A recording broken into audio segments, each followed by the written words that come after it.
اللہ من الشیطان الرجیم بسم اللہ الرحمن الرحیم۔ جہلمی صاحب کا ایک اور کلپ دیکھنے پہ آیا کہ جب ایک فتویٰ مفتی منیب الرحمن صاحب نے چشتی رسول اللہ کے ایک جملے کا جو ایک کتاب میں آیا ہے دیا، تو وہ زور سے نا کا لفظ بولتے ہیں، جیسا کہ ان کی عادت ثانیہ بن گئی ہے۔ امفیٹک طریقے سے وہ ثابت کرنا چاہتے ہیں کہ سب غلط ہے، یا مزید کتب پر بھی پابندی لگانا چاہتے ہیں۔ ہم اس پہ ایک ویڈیو اور بنائیں گے، لیکن فی الحال سنیے۔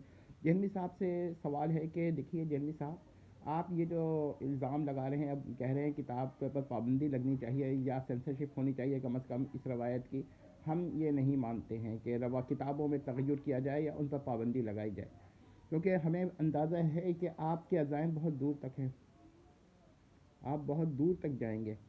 اب اگر آپ کو یقین نہ آئے تو میں ایک سوال کرتا ہوں کہ محترمی جہلمی جلد یا دیر کتب الحدیث وغیرہ ہم پر بھی پابندی کا مطالبہ کریں گے۔ دیکھیں مثلا مصنف ابن ابی شیبہ میں سیدہ عائشہ رضی اللہ تعالی عنہا کی جانب ایک روایت منسوب ہے، اور بعض روایات میں یہ جریر بن حازم اور محمد بن سیرین سے یہ روایت مروی ہے۔ وہ روایت کیا ہے کہ صرف یہ کہا کرو کہ رسول اللہ صلی اللہ علیہ وسلم خاتم النبیین ہیں، یہ نہ کہا کرو کہ ان کے بعد کوئی نبی نہیں۔ ٹھیک ہے، اب اس روایت سے منکرین ختم النبوہ استدلال کرتے ہیں۔ تو اب دیکھیے جہلمی صاحب اس سے کیا اعتراض کریں گے، وہ یا تو یہ کہیں گے اس کتاب پر مکمل پابندی لگائی جائے یا اس روایت کو سینسر کر دیا جائے۔ اب یہ اسی پر نہیں رکیں گے، جہلمی صاحب آگے بڑھیں گے، تفسیر در منصور پر بھی پابندی یا سینسرشپ کا مطالبہ کریں گے۔ ٹھیک ہے، اور کیونکہ اس نے بھی اس روایت کو ذکر کیا ہے۔ اور اس کے بعد تکملہ مجمع البحار جو محمد طاہر ججراتی کی کتاب ہے، جو شرح حدیث کی ہے، اس نے یہ روایت کو لیا ہے اور اس کی ایک تشریح کی ہے، لیکن وہ تشریح جو ہے وہ اس قسم کی ہے کہ کچھ ممکن ختم النبوہ اس تشریح سے بھی استدلال کرتے ہیں کہ یہ صرف تشریعی نبوہ کے کو روکتی ہے، غیر تشریعی نبوہ کو نہیں روکتی۔ تو جہلمی صاحب اب کیا کریں گے، اس روایت اس کتاب پر بھی پابندی کا مطالبہ کریں گے۔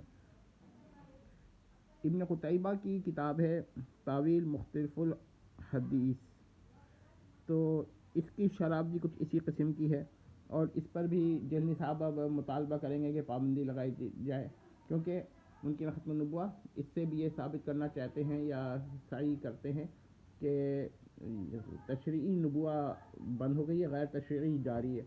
میں آپ سے یہ کہنا چاہتا ہوں، ذرا غور کر لیں کہ روایت تو کتاب میں موجود ہے، تو اب یہ بتائیں کہ یہ کہنا، اس روایت سے یہ استدلال کرنا جو ہے وہ غلط ہے، مگر جہلمی صاحب تو روایت کی بنیاد پر یہ الزام لگائیں گے کہ یہ سب حضرات جو ہیں ممکن ختم نبوہ ہیں، لہذا کافر ہیں، تو ان کی کتاب کیوں چھپے، پابندی لگائی جائے۔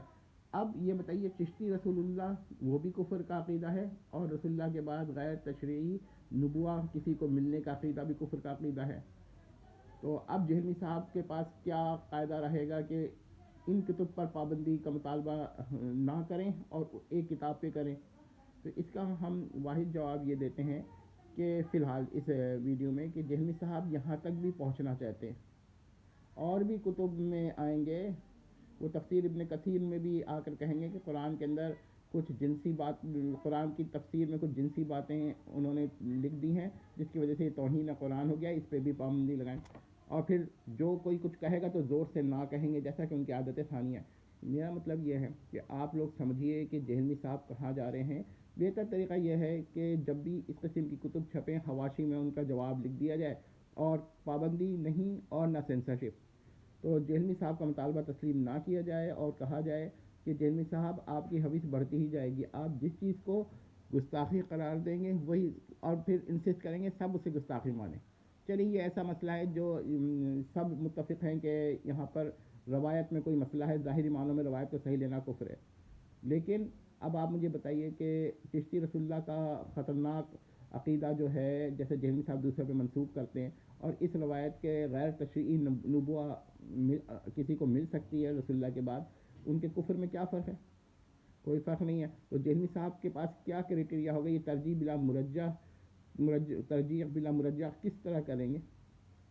جی ملا مرجع کس طرح کریں گے کہ ایک جگہ تو یہ کہیں کہ یہاں پابندی لگائی جائے اور دوسری جگہ کہیں کہ پابندی نہ لگائی جائے یا ان کو جاری رکھا جائے. یقیناً وہ ان کتب پہ بھی آئیں گے, پھر وہ مسلم شریف پر بھی آئیں گے, کہیں گے کہ بھائی اس کی ایک روایت کے میں نے تعویل کرتا تھا وہ تعویل ٹھیک نہیں ہے, یہ روایت ہی غلط ہے, اور پھر اس کی وجہ سے یا تو اسے مسلم شریف سے سینسر کیا جائے یا مسلم شریف پہ پابندی لگائی جائے.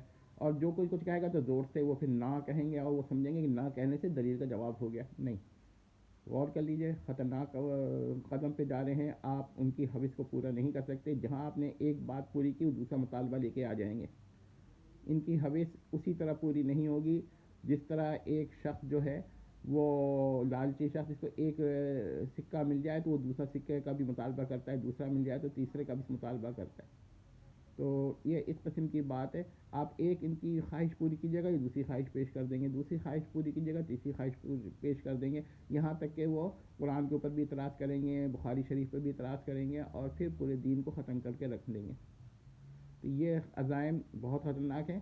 یہاں پر میں پھر یہ بتا دوں کہ جہلمی صاحب کے عزائم بہت اتنے خطرناک ہیں کہ ایسے خطرناک عزائم کسی کے نہیں ہوئے. یہ اسلام کو ختم کرنا چاہتے ہیں, اسٹیپ بائی اسٹیپ چل رہے ہیں.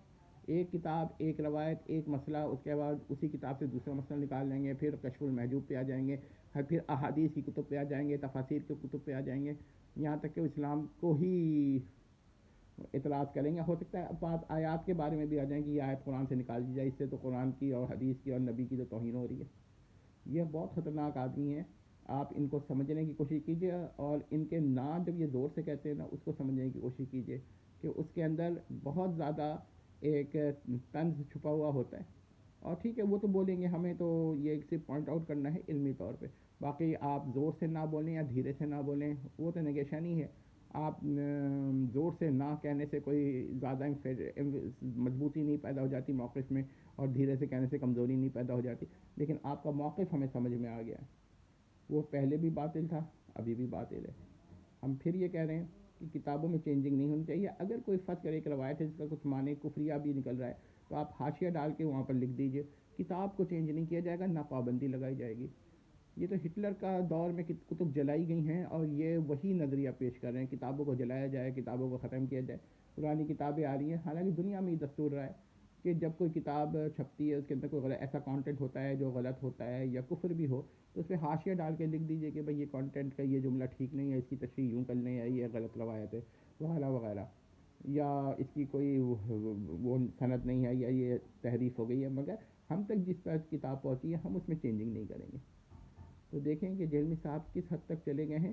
اور میں منیب الرحمن صاحب سے ہی نہیں تمام علماء سے یہ کہتا ہوں کہ جہلمی صاحب کی حوث پوری نہ کریں. یہاں تو لوگ متفق ہیں, بعد میں جہلمی صاحب کہیں گے ان کو جو چیز کفر و شرک نظر آ رہی ہے نا آپ اس کو اپنی کتب سے نکالیں. یہ نہیں کہ وہ واقعتاً کفر و شرک ہے, خیر یہ تو ایک ایسا مسئلہ ہے ختم نبوہ کا کہ جس پہ کسی کو اختلاف نہیں ہے. مگر جہلمی صاحب کے عزائم بہت دور ہیں, جیسا کہ انہوں نے اپنے ایک بیان میں یہ کہا کہ اور بھی ہیں, کشف المحجوب ہے, کشف المحجوب میں غلط باتیں ہو سکتی ہیں, ہم نے تو یہ نہیں کہا, لیکن ہر بات کفر ہوگی یہ تسلیم نہیں ہے. غور کر لیں. اور یہ بھی یاد رکھیے گا کہ کسی بات کا غلط ہونا پھر کفر ہونے کی دلیل نہیں ہے, اور جہلمی صاحب جس کو کفر سمجھتے ہیں ضروری نہیں کہ وہ کفر ہی ہو سکتا ہے, وہ صرف غلط بات ہو.